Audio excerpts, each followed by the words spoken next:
खामोश वाकयात में नए आने वाले दोस्तों से गुजारिश है कि चैनल को ज़रूर सब्सक्राइब कर दें और बेल आइकन पर ज़रूर क्लिक करें ताकि हर नई आने वाली वीडियो का नोटिफिकेशन आपको बर वक्त मिल सके।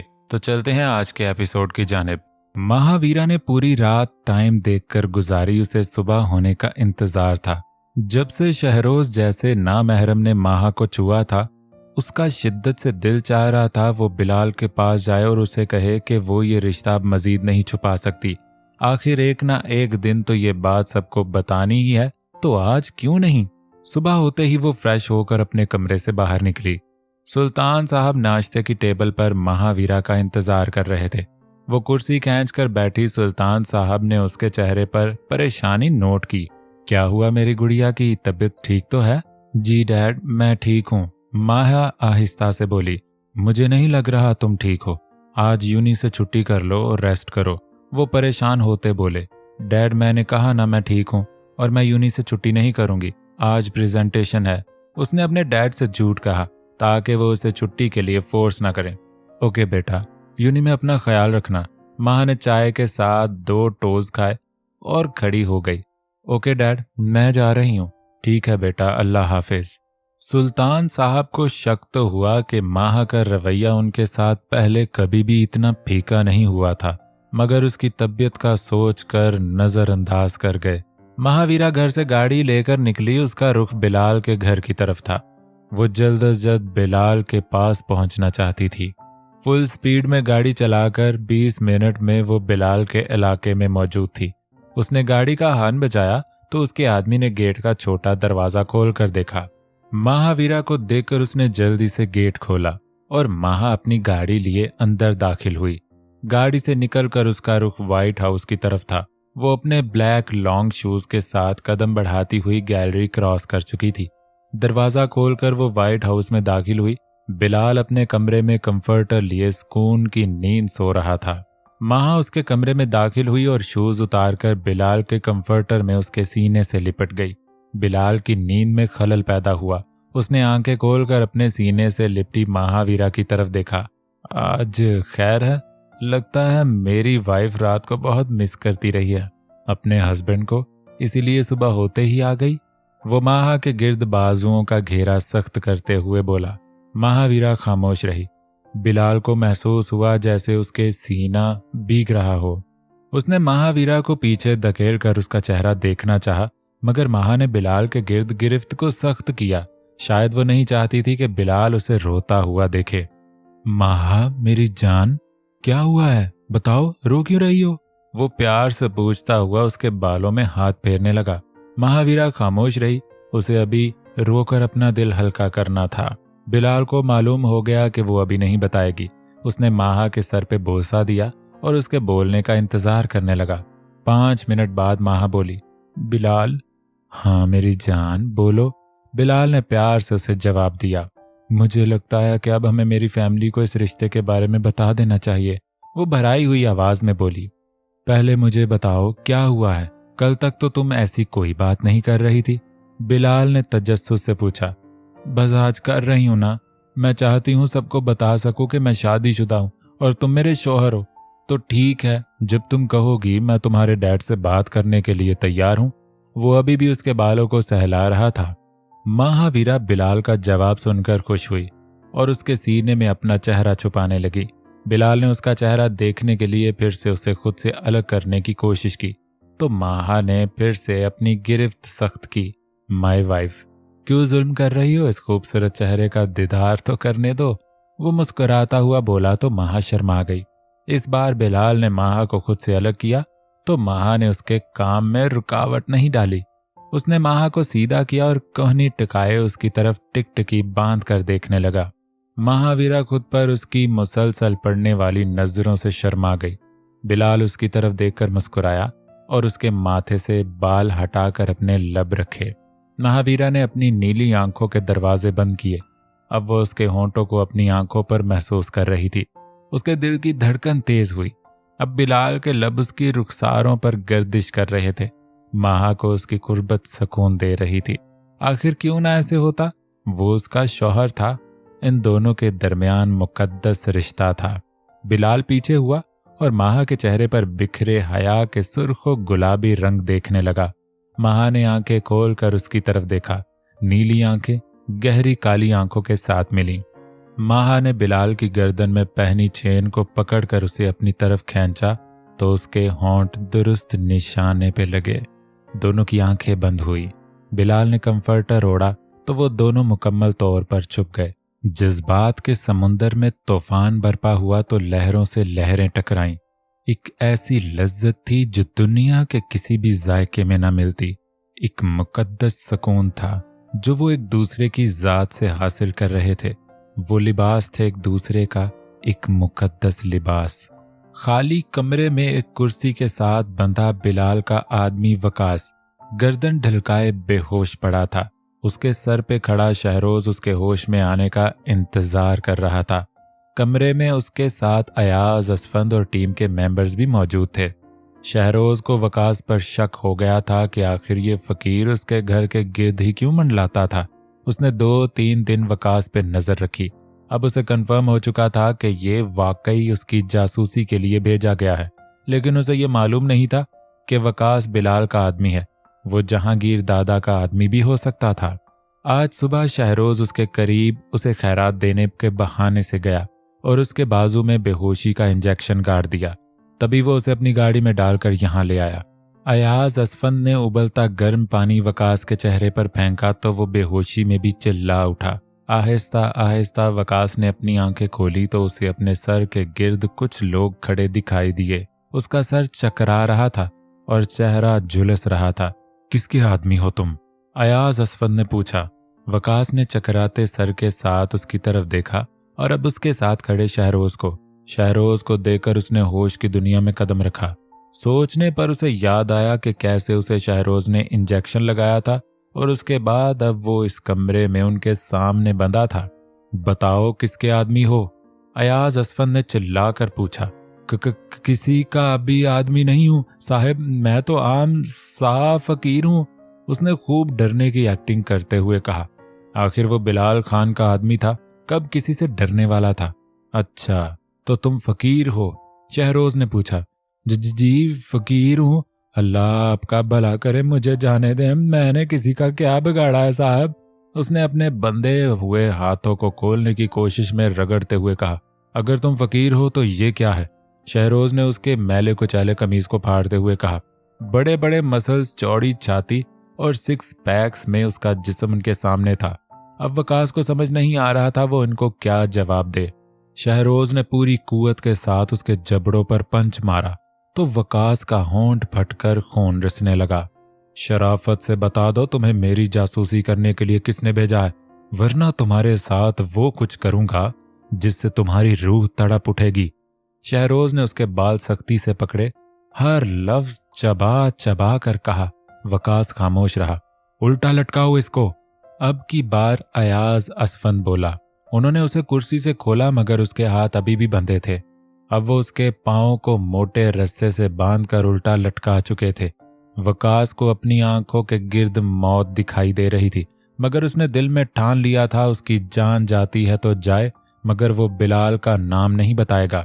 आखिर वो बिलाल का आदमी था, उसने बिलाल का नमक खाया था। अब वक्त आ चुका था कि वो उसके नमक का कर्ज अदा करे। शहरोज और उसकी टीम ने उसे मार मार कर बेजान कर दिया था।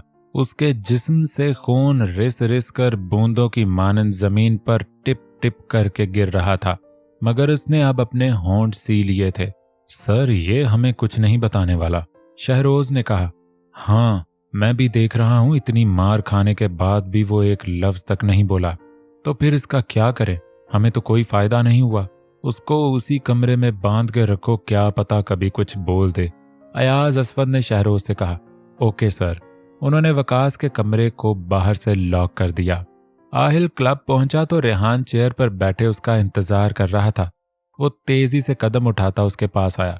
हाँ बताओ, क्या बात है, इतने परेशान क्यों लग रहे हो? आहिल ने चेयर पर बैठते हुए कहा। आहिल, फारिया बहुत बदल गई है, रेहान परेशानी से बोला। बदल गई है क्या मतलब? आहिल हैरान हुआ। फारिया, तुम्हारे और जायशा। Hi guys. रेहान की बात मुंह में थी जब फारिया आई। रेहान ने फारिया की तरफ हैरानगी से देखा कि वो अचानक यहाँ कैसे आ गई। फारिया अपना पर्स टेबल पर रख के चेयर पर बैठते हुए उन दोनों की तरफ देखकर मुस्कुराई। कैसी हो फारिया? आहिल ने पूछा। मैं ठीक हूँ, तुम बताओ, आजकल बहुत खुश नजर आ रहे हो, खैर तो है? फारिया खुश अखलाकी से बोली। रेहान तो फारिया की तरफ देखता ही रह गया। हाँ खुश हूँ बहुत, क्योंकि जल्द ही मैं जायशा के घर अपने डैड को लेकर जा रहा हूँ। वो अपने लाइट ब्राउन सिल्की बालों में हाथ फेरता हुआ बोला। वाह, ये तो बहुत अच्छी खबर है भाई। सुनो आहिल, जब तुम्हारा रिश्ता तय हुआ तो मुझे और रेहान को तुम्हें ट्रीट देनी होगी। वो आहिल के कंधे पे हाथ रखे मुस्कुराते हुए बोली। हाँ हाँ क्यों नहीं, एक बार क्या 2 बार दे दूंगा ट्रीट।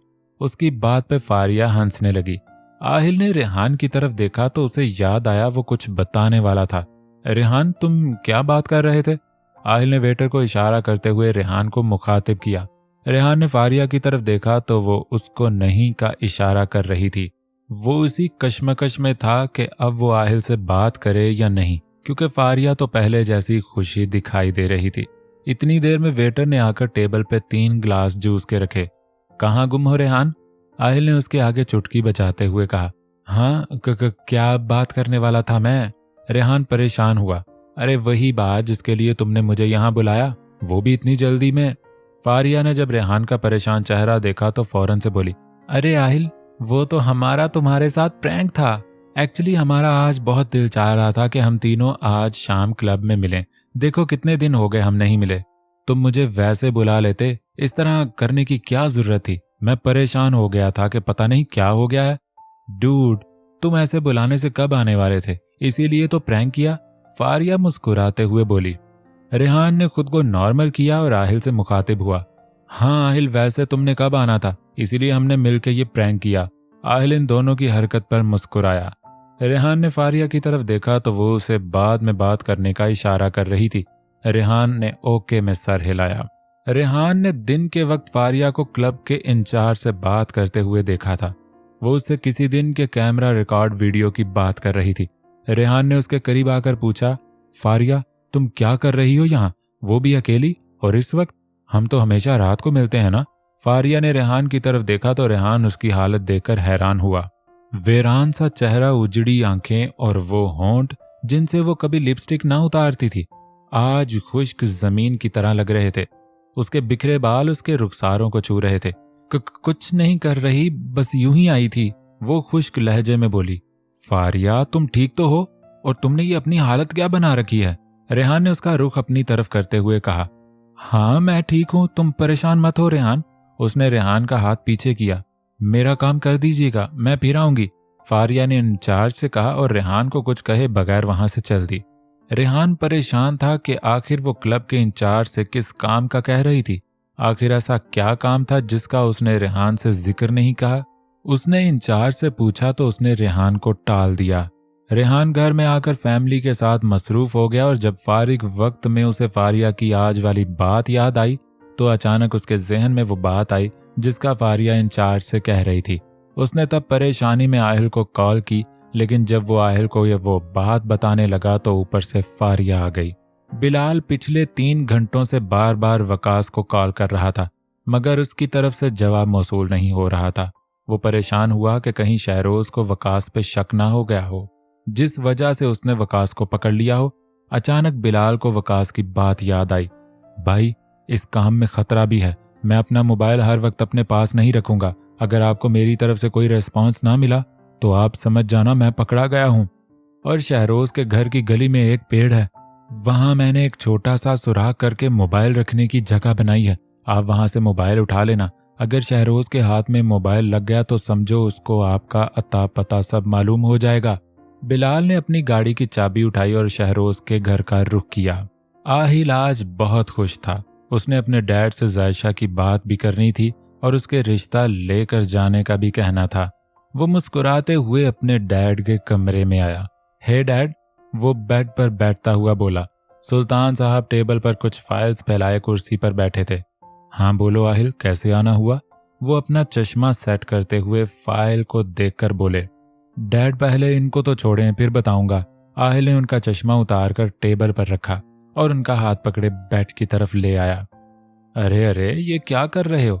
मैं बहुत जरूरी फाइल्स देख रहा था। सुल्तान साहब ने माथे पे हाथ रखा। डैड, जो मैं आपसे कहने वाला हूँ उससे ज्यादा जरूरी नहीं है ये फाइल्स। अच्छा, तो बताओ फिर क्या बात है। सुल्तान साहब सीधे होकर बैठे। डैड, वो एक्चुअली बात ये है। अपने डैड को बताते हुए वो शर्माया। आहिल, ये तुम ब्लश कैसे कर रहे हो? क्या बात है, कोई लड़की तो नहीं पसंद आ गई? वो उसके दिल की बात जान गए। जी डैड, ऐसी ही बात है, आहिल ने मुस्कुराते हुए कहा। अच्छा, बताओ कौन है? वो मुतजस्सिस हुए। डैड, उसका नाम जायशा है और वो एक गरीब घर की लड़की है। बस मुझे वो पसंद आ गई है, मैं उससे शादी करना चाहता हूँ। आहिल बोला तो सुल्तान साहब यकटिक उसकी तरफ देखने लगे। डैड, क्या हुआ? आहिल ने उनको नोट किया। मैं देख रहा हूं तुम्हें गरीब घर की लड़की कैसे पसंद आ गई। तुमने तो कॉलेज यूनी में कभी किसी गरीब स्टूडेंट को मुंह नहीं लगाया था, बल्कि उनसे चिढ़ते थे। सुल्तान साहब उसके चेहरे पे गौर करते हुए बोले। डैड, वो पिछली बातें हैं, उनको भूल जाएं। अभी मैं इतना जानता हूं कि मैं उसके बगैर नहीं रह सकता और मुझे जल्द ही उससे शादी करनी है। वो जज्बाती हुआ।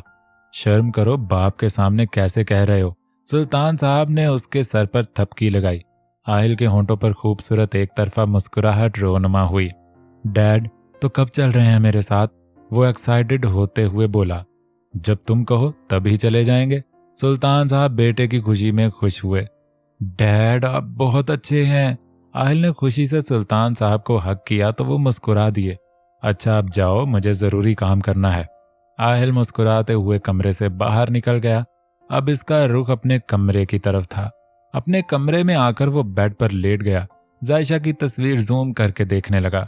उसने आज सुबह ही जायशा को तस्वीर भेजने का कहा था, तो उसने 2 तस्वीरें भेजी। वो इन तस्वीर में मासूम गुड़िया लग रही थी। आहिल उसे देखने में मसरूफ था। जब महावीरा कमरे में दाखिल हुई, माहा ने आहिल की मुस्कुराती आंखों को नोट किया। ओहो भाई, किसकी तस्वीर देख रहे हो? बड़े मुस्कुरा रहे हो। वो उसे छेड़ती हुई उसके पास आकर बैठी। तुम्हारी होने वाली भाभी की। आहिल आराम से बोला। क्या? महावीरा को अपने कानों पे यकीन नहीं आया। भाई, आप मजाक तो नहीं कर रहे? मैं क्यों मजाक करूंगा, तुम खुद ही देख लो। उसने मोबाइल महावीरा की तरफ बढ़ाया। भाई, ये तो बहुत प्यारी और मासूम है। माँ खुशी से मुस्कुराते हुए बोली। क्या नाम है इसका? जायशा नाम है। नाम भी बहुत प्यारा है, मगर खुद तो ये मुझे गुड़िया लग रही है। इतनी मासूमियत भी किसी के चेहरे पर हो सकती है क्या? अच्छा, तुम इधर दो मोबाइल, उसे नजर ना लग जाए तुम्हारी। वो उसके हाथ से मोबाइल पकड़ता हुआ बोला। भाई, नहीं लगाती मैं आपकी होने वाली बीवी को नजर। अभी वो आई भी नहीं और आप अभी से बदल गए। वो मुंह फुलाए बोली। अरे मेरी लाडली, तंग कर रहा था तुम्हें? भला तुमसा कोई प्यारा है मुझे? आहिल ने उसके सर पे हाथ रगड़कर बाल बिखेरे। उफ, ना करें ना, अभी हेयर स्टाइल बनाकर आई हूँ। वैसे माहा, मैं सोच रहा था तुम जायशा की ननंद लगोगी कि देवर। वो हंसा तो माहा भी खिलखिला के हंसने लगी। आपने डैड से बात कर ली क्या? महावीरा ने पूछा। हाँ, उनसे आज ही बात की है और जल्द ही हम उसके घर जाएंगे रिश्ता लेकर। वाओ, कितना मजा आएगा आपकी शादी पर। I am so excited. Aahil उसकी तरफ देखकर मुस्कुराया। रेहान, मैंने हकीकत को एक्सेप्ट कर लिया है। मैंने मान लिया है कि आहिल मेरी किस्मत में नहीं है। ये किस्मत का खेल है। मैं अपनी मर्जी से किस्मत नहीं बदल सकती। मैं शर्मिंदा हूं कि मैं इतनी खुदगर्ज हो गई थी और तुम्हारी कोई बात नहीं सुनी मैंने। फारिया ने रेहान से बात करने के लिए रेस्टोरेंट में बुलाया था। फारिया, क्या वाकई तुम पहले जैसी हो गई हो? रेहान को यकीन ही नहीं हो रहा था कि फारिया का कल क्या रूप था और आज क्या। हाँ रेहान, मैं अब आहिल और जायशा के रास्ते में नहीं आऊंगी, आई प्रॉमिस। रेहान को अब तसल्ली हुई। थैंक गॉड फारिया कि तुमने हकीकत को तस्लीम कर लिया है, वरना मैं तो बहुत परेशान हो गया था कि तुम कुछ गलत ना कर बैठो। रेहान सुख का सांस लेता हुआ बोला। शायद तुम्हारी ही बातें मेरे दिल पे असर की हैं रेहान। वो उसकी तरफ देखती हुई मुस्कुराई तो रेहान भी मुस्कुरा दिया। तो कब जा रहा है आहिल जायशा के घर अपने डैड को लेकर? वो खुश अखलाकी से बोली। हाँ, सुबह जा रहा है हमारा शहजादा, रेहान ने बताया। अच्छा, बहुत खुशी की खबर है। चलो, आहिल की शादी हो और हम एंजॉय करेंगी, खूब मजा आने वाला है। वो हंसती हुई बोली। हाँ हाँ, क्यों नहीं, एक ही तो जिगर है हमारा। रेहान भी आहिल की शादी का सोचकर खुश हुआ। चलो अब कुछ ऑर्डर करते हैं, फारिया ने अपने स्ट्रेट बालों को कंधे से पीछे झटक कर कहा। रेहान ने मुस्कुराते हुए वेटर को बुलाया। महावीरा यूनी से आ रही थी जब रास्ते में उसकी गाड़ी खराब हुई। वो गाड़ी से बाहर निकलकर खड़ी हुई। उफ, ये क्या हो गया? वो अपने बालों में हाथ फेरते हुए बोली। वो सोच ही रही थी कि क्या करे जब शहरोज की गाड़ी उसके पास आकर रुकी। हे वीरा, क्या हुआ? वो सन ग्लासेस उतारता हुआ गाड़ी की विंडो से उसे देखकर बोला। महावीरा ने मुड़कर उसकी तरफ देखा। हाँ कुछ नहीं, बस गाड़ी में कोई मसला बन गया है। तो आओ मैं ड्रॉप कर देता हूँ। उसने हाथ से अंदर आने का इशारा किया। महावीरा के जहन में उस रात वाली बात आई। नहीं, मैं मैनेज कर लूंगी, वो बेरुखा बोली। शहरोज गाड़ी से बाहर निकला। देखो महा, तुम्हारी गाड़ी खराब हो गई है। अगर तुम इसे ठीक कराओगी भी तो 1 घंटा तो शायद लगेगा। तो क्या हर्ज है अगर मैं तुम्हें तुम्हारे घर तक छोड़ दूं? वो उसे हाथ से इशारे करता हुआ कह रहा था। महावीरा ने सोचा कि वाकई अगर वो मैकेनिक को बुला भी ले तो टाइम बहुत लग जाएगा, तो बेहतर है वो उसे घर तक छोड़ दे। उसने शहरोज को हाँ का इशारा किया तो शहरोज मुस्कुराया। महावीरा गाड़ी की फ्रंट सीट पर बैठ गई। शहरोज ने उसकी तरफ गहरा देखा और गाड़ी स्टार्ट की। महावीरा मुसलसल खामोश थी। शहरोज ने उसकी खामोशी को नोट किया। कैसी गुजर रही है यूनी लाइफ? शहरोज ने पूछा। ठीक, वो इतना ही बोली। एक बार फिर खामोशी छाई। अंकल कैसे हैं? वो भी ठीक हैं। शहरोज मुसलसल बात करने का टॉपिक सोच रहा था। तुम्हारे भाई को नहीं देखा मैंने। वो आउटिंग पे गए हुए हैं, वो बोल के विंडो से बाहर देखने लगी। गाड़ी को जंप आया तो डैशबोर्ड खुल गया। महावीरा की अचानक नजर वहां पड़ी तो बिलाल की तस्वीर को देखा। शहरोज ने डैशबोर्ड को अंदर किया और फिर से सामने की तरफ देखने लगा। महावीरा परेशान हुई कि बिलाल की तस्वीर शहरोज के पास क्या कर रही है। ये किसकी तस्वीर है? उसने पूछना लाजमी समझा। किसकी? शहरोज ने पूछा। महावीरा ने डैशबोर्ड से बिलाल की तस्वीर उठाकर उसे दिखाई। ये किसकी तस्वीर है? शहरोज हैरान हुआ कि माँ इसका क्यों पूछ रही है। ये सीरियल किलर बिलाल खान है और मेरा आखिरी टारगेट भी। इसको पकड़ने के बाद मेरा ये केस भी सॉल्व हो जाएगा। वो बोलता रहा और महावीरा आंखें पाड़े उसे देखती रही। उसके जहन में एक ही बात घूम रही थी, सीरियल किलर बिलाल खान। वो सकते की हालत में चली गई। हे वीरा, आर यू ओके? शहरोज ने उसका परेशान चेहरा नोट किया। हाँ, आई एम ओके। मुझे क्या होना? उसने तस्वीर वापस रखी और माथे पे आई पसीने की नन्ही बूंदों को साफ किया। गाड़ी माहा के घर के सामने रुकी। माहा बाहर निकली और शहरोज को थैंक्स बोले बगैर अपने घर में दाखिल हो गई। शहरोज हैरत से उसे देखने लगा। बिलाल ने गाड़ी को थोड़ा दूर अंधेरे में खड़ा किया और चेहरे पर रुमाल बांधकर बाहर निकला। रात का 1 बज रहा था। गली में सन्नाटा छाया था। बिलाल के भौंक भौंक कर कदम रखने के बावजूद उसके कदमों की आवाज गूंज रही थी। शहरोज के घर के कुछ फासले पर उसे छोटा सा पीटर दिखाया दिया। उसने पीटर की तरफ कदम बढ़ाए। पीटर के पास पहुंचकर उसके सुराग ढूंढना शुरू किया। गली में लाइट्स की वजह से रोशनी थी। उसे आसानी से वो सुराग मिला और हाथ डालकर उसने मोबाइल निकाला। वो वकास का ही मोबाइल था। मोबाइल ब्लैक पैंट की पॉकेट में डाले वो वापस अपनी गाड़ी की तरफ जाने लगा जब शहरोज के घर का गेट खुला। बिलाल ने अपने आप को पीटर की आड़ में छुपाया। उसने देखा कि शहरोज अपनी गाड़ी में बैठकर कहीं जा रहा है। वॉचमैन ने गेट बंद किया और शहरोज की गाड़ी बिलाल के पास से होकर गुजर गई। बिलाल ने वापस जाने का इरादा बदला। अब वो शहरोज के घर में दाखिल होकर फाइल उठाना चाहता था। बिलाल उसके घर की बैक स्ट्रीट की तरफ चल दिया। यहाँ किसी का घर ना होने की वजह से अंधेरा था। बिलाल ने दीवार पर चढ़ने का रास्ता तलाश किया। एक जगह उसे मिली जहां से वो पांव रखकर दीवार पार कर सकता था। उसने इधर उधर देखा और दीवार फलांग गया। शहरोज के घर में कदम रखकर उसने रुमाल से किए नकाब को सेट किया और घर के अंदरूनी हिस्से में दाखिल होने वाले रास्ते को तलाश करने लगा। उसने अपनी जैकेट से गन निकाली और हाथ में मजबूती से थाम ली। वो चलता हुआ लॉन में आया और वॉचमैन की तरफ देखा जो बंदूक पे हाथ रखे दीवार के साथ टेक लगाकर नींद की वादियों में जा चुका था। बिलाल अंदरूनी दरवाजे की तरफ आया तो दरवाजा खुला पाया। वो आहिस्ता आहिस्ता चलता हुआ लाउंज में दाखिल हुआ और सामने वाले कमरे में से शहरोज के कमरे का अंदाजा लगाने लगा। उसने एक दरवाजे के हैंडल को बेआवाज घुमाया तो रूम लॉक था। फिर उसने दूसरे दरवाजे की तरफ रुख किया। ये दरवाजा भी उसने खोलने की बेआवाज कोशिश की तो रूम लॉक था। अब वो तीसरे कमरे की तरफ आया। उसने हैंडल घुमाया तो दरवाजा खुलता चला गया। रूम की लाइट ऑफ थी। बिलाल ने दीवार पे हाथ फेर कर बटन तलाश करके लाइट ऑन की। पूरा कमरा रोशनी में नहा गया। उसने दरवाजा बंद किया और तेजी से चलता हुआ बेड की साइड टेबल्स की तरफ आया। उसने दराज खोला और फाइल तलाश करने लगा। यहाँ से नाकाम हुआ तो तेज कदम दूसरी तरफ बढ़ाए। उस साइड का दराज खोला तो कुछ फाइल्स हाथ लगी। वो एक एक फाइल देखता हुआ बेड पर फेंक रहा था। ये सभी फाइल्स उसके लिए बेकार थीं। उसे जो फाइल चाहिए थी वो उनमें नहीं थी। उसने बालों में हाथ फेरा और सोचने लगा। उसकी नज़र सोफे पे पड़े लैपटॉप पर पड़ी। कुछ तो होगा इस लैपटॉप में। वो सोचता हुआ सोफे पर बैठा और लैपटॉप उठाया। उस पे पासवर्ड लगा देखकर बिलाल को गुस्सा आया। वो इतना रिस्क ले चुका था और कुछ उसके हाथ नहीं लग रहा था। उसने कुछ पासवर्ड ट्राई किए मगर नाकाम हुआ। अब वो बैठा सोच रहा था कि शहरोज ने आखिर फाइल घर रखी भी है या नहीं। अचानक कमरे का हैंडल घूमा। जल्दी में बिलाल लॉक लगाना भूल गया था। उसकी नज़र दरवाजे से अंदर दाखिल होने वाले शख्स पर थी।